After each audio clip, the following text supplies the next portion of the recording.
सोचिए, एक दूर का युद्ध और भारत की अर्थव्यवस्था पर खतरा। इसका जवाब छिपा है हजारों मील दूर। जवाब है एक अहम समुद्री रास्ता जो अब जंग के बीच फंसा है। चलिए इस पूरे मामले को समझते हैं। 2 करोड़ बैरल तेल हर रोज, ये सब गुजरता है हॉर्मूज स्ट्रेट से।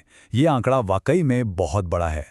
अब ईरान इजराइल तनाव के चलते दुनिया के एनर्जी ट्रेड का ये अहम रास्ता बड़े खतरे में आ गया है। ये ग्लोबल ट्रेड के लिए कितना जरूरी है, इसका अंदाजा इसी से लगाइए। खासकर एशियाई देशों के लिए तो ये लाइफलाइन है। ईरान इन धमकियों से साफ इनकार कर रहा है, पर दुनिया की नजरें टिकी हैं क्योंकि जहाजों की रफ्तार धीमी पड़ गई है। भारत दुनिया का तीसरा सबसे बड़ा तेल इंपोर्टर है। जाहिर है इस रास्ते पर किसी भी रुकावट का सीधा असर हम पर पड़ेगा।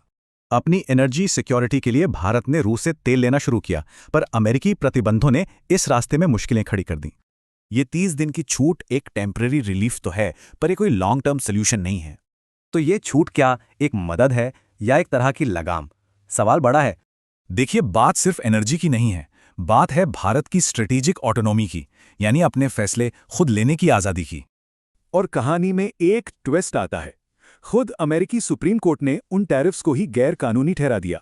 मतलब अमेरिकी सरकार के अंदर ही एक विरोधाभास, और इस वजह से भारत के लिए स्थिति और भी उलझ गई है। लेकिन ये रिश्ता एक तरफा नहीं है। भारत के पास भी कई ऐसे कार्ड्स हैं जो शक्ति का संतुलन बनाते हैं। ये जो एक दूसरे पर निर्भरता है, यही भारत को बातचीत की टेबल पर मजबूती देती है। और ये सिर्फ दवाओं की बात नहीं, ये दिखाता है कि अमेरिकी हेल्थ केयर सिस्टम पर भारत का कितना बड़ा असर है।